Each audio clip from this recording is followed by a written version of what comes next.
चलिए स्टार्ट करते हैं एक्सरसाइज 4.1 का क्वेश्चन नंबर 2।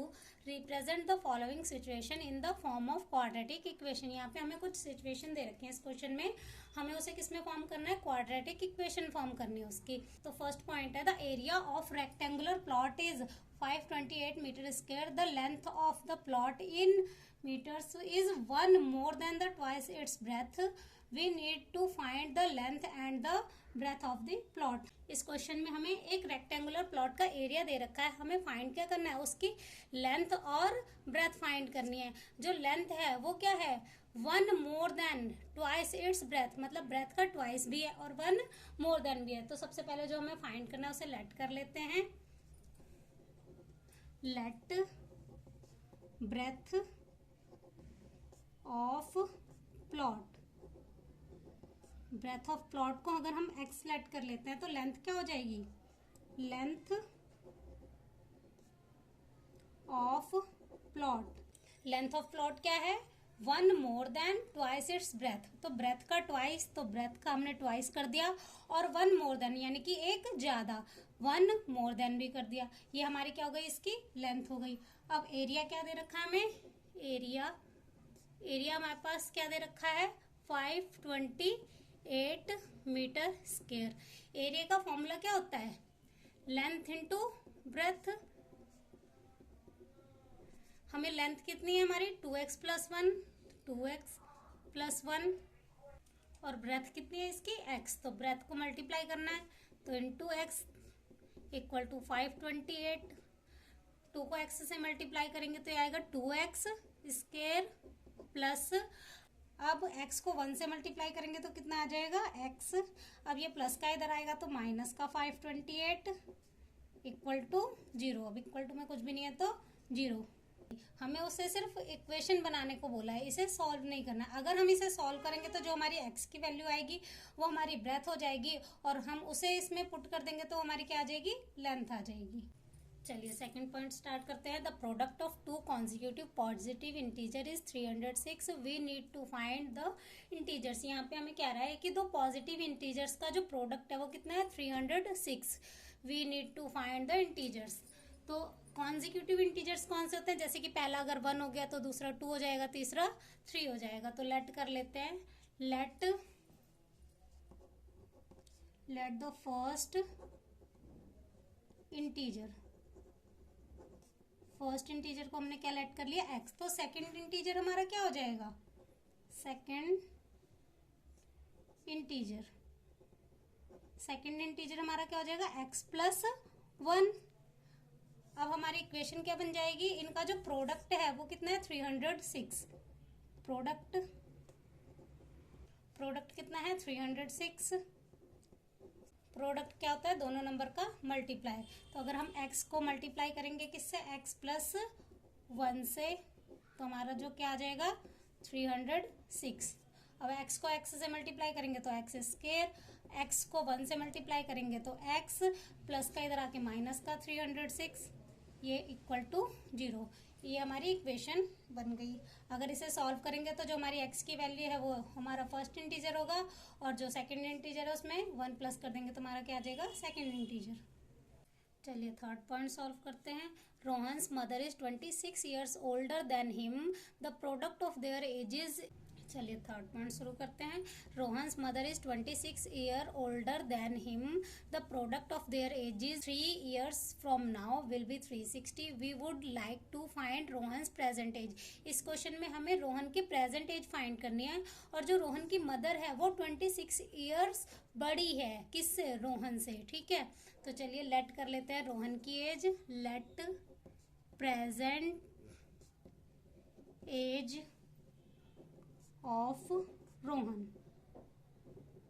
रोहन की प्रेजेंट एज x लेट कर लेते हैं। तो उसकी मदर की एज क्या होगी, x + 26, क्योंकि उसकी मदर जो है वो 26 ईयर्स ज्यादा है। Present age of his mother की एज में 26 प्लस कर देते हैं तो क्या हो जाएगी, x + 26। अब वो बोल रहा है the product of their age is 3 years from now. अभी से 3 साल बाद जो उनकी एज का जो प्रोडक्ट है वो कितना है, 360 है। तो दोनों में 3 प्लस कर देते हैं तो x प्लस 3, और अगर हम 26 में 3 प्लस करेंगे तो कितना आ जाएगा 29। जो इनका प्रोडक्ट है वो कितना है 360, दोनों का मल्टीप्लाई 360। अब इसे सॉल्व करते हैं, x से मल्टीप्लाई हो जाएगा x प्लस 29 प्लस 3 से मल्टीप्लाई कर लेते हैं x प्लस 29 इक्वल टू 360। अब x को x से मल्टीप्लाई करेंगे तो x स्क्वायर, 29 को x से करेंगे तो 29x, इसी तरह प्लस 3 को x से मल्टीप्लाई करेंगे तो आ जाएगा 3x, 29 3 ज़ा 87 equal to 360, x square as it is, 29x में 3x प्लस करेंगे तो ये हमारे पास आ जाएगा 32x प्लस 87, प्लस का 360 इधर आएगा माइनस का 360 equal to 0, x square as it is plus 32x। अब 360 में से 87 माइनस करेंगे तो हमारा कितना आ जाएगा 273, माइनस का 273 क्योंकि यहाँ पे हमारी माइनस की वैल्यू बड़ी है इक्वल टू 0। चलिए फोर्थ पार्ट है इसका, a train travel a distance of 480 kilometre at a uniform speed if the speed had been 8 kilometre per hour less than would have to taken 3 hours more to cover the same distance, we need to find speed of the train। यहाँ पे 480 kilometre का distance है, जब uniform speed से जा रही है train तो उसको कितना समय लग रहा है। फिर अगर स्पीड 8 किलोमीटर लेस हो जाती है यानी कि 8 किलोमीटर कम हो जाती है तो उसको टाइम कितना लग रहा है 3 घंटे ज़्यादा लग रहा है। More to cover the same distance, मतलब डिस्टेंस तो 480 है, यूनिफॉर्म स्पीड से जाएगी तो उसको कितना समय लगेगा, उससे 3 घंटे ज़्यादा लगेगा जब उसकी स्पीड क्या हो जाएगी 8 किलोमीटर पर आवर कम हो जाएगी। तो हमें फाइंड क्या करना है, we need to find the speed of the train. तो सबसे पहले हम उसे लेट कर लेते हैं, जो भी हमें फाइंड करना है, let the speed of the train equal to x kilometre. अब यहाँ पे हमें डिस्टेंस कितना दे रखा है 480 kilometre, distance equal to 480 kilometre per hour. अब जब ट्रेन यूनिफॉर्म स्पीड से जा रही थी तो उसे कितना समय लग गया। अगर हमें टाइम निकालना है तो हमारे पास सिंपल सा फॉर्मूला होता है distance equal to speed into time. तो अगर हमें टाइम पता करना है तो टाइम का क्या फॉर्मूला हो जाएगा, डिस्टेंस डिवाइड बाय स्पीड। अब यहाँ पे हमारा डिस्टेंस है 480 तो time equal to distance divide by speed. तो डिस्टेंस है हमारा 480 किलोमीटर और स्पीड हमारी क्या है x किलोमीटर पर आवर। यहाँ पे पर आवर नहीं आएगा यहाँ पे। अब किलोमीटर से किलोमीटर कैंसिल हो जाएगा तो हमारा क्या आ जाएगा 480 डिवाइड बाय x आवर। जब हमारी ट्रेन यूनिफॉर्म स्पीड से जा रही थी तो उसे कितना समय लग रहा था 480 डिवाइड बाय x आवर। अब जब इसकी स्पीड रिड्यूस हो जाती है 8 किलोमीटर तो रिड्यूस्ड स्पीड, अगर स्पीड जो है वो 8 किलोमीटर कम हो जाती है तो उसकी स्पीड क्या हो जाएगी x माइनस 8 और डिस्टेंस तो सेम ही है तो अब उसको कितना समय लगेगा, टाइम इक्वल टू डिस्टेंस तो सेम ही है 480, अब उसका यहाँ पे स्पीड आ जाएगी x माइनस 8 तो किलोमीटर पर आवर, किलोमीटर से किलोमीटर कैंसिल हो गया तो ये कितना आ जाएगा 480 divide by x minus 8 hour. अब यहाँ पे ये वाला जो टाइम है ये क्या है कम और ये वाला टाइम ज़्यादा।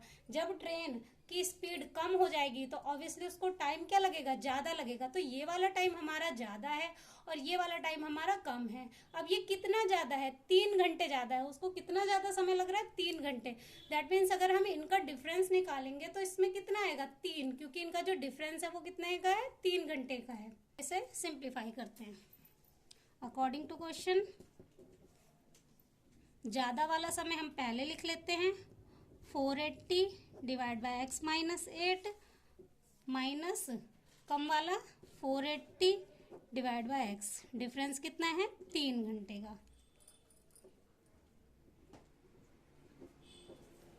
अब इसे सिंप्लीफाई करेंगे तो इनका एलसीएम ले लेंगे। एलसीएम क्या आएगा x माइनस 8, अब 480x माइनस इसको किससे मल्टीप्लाई करना है, 480 को मल्टीप्लाई करना है x माइनस 8 से इक्वल टू 3। अब इसे आगे सिंप्लीफाई कर लेते हैं।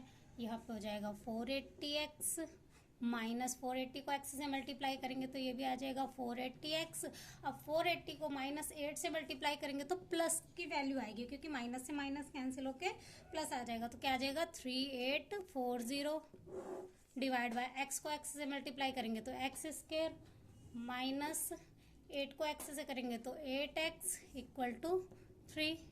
अब 480 में से 480 माइनस करेंगे तो क्या आएगा 0। तो यहाँ पे हमारा क्या बच गया 3840 divide by x square minus 8x equal to 3। अब इन्हें क्रॉस मल्टीप्लाई कर देते हैं तो 3x स्क्वायर माइनस 8x, इसको 1 से मल्टीप्लाई करेंगे तो ये आ जाएगा 3840, ये आ जाएगा 3x square minus 24x equal to 3840।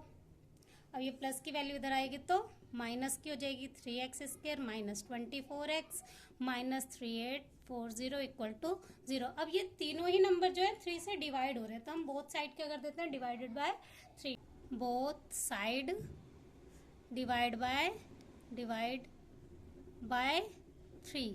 इस पूरे को 3 से डिवाइड करेंगे तो क्या आ जाएगा 3x square minus 24x minus 3840 divide by 3 equal to, अब इसे 3 से कैंसिल करेंगे, 3 से ये कैंसिल हो जाएगा, 3 8 ज़ा 24, यहाँ बचेगा x स्क्वायर माइनस 8x। अब इसे 3 से डिवाइड करेंगे तो ये हमारे पास क्या बचेगा माइनस का 1280 इक्वल टू 0। तो हमारी इक्वेशन क्या बन गई x square minus 8x minus 1280।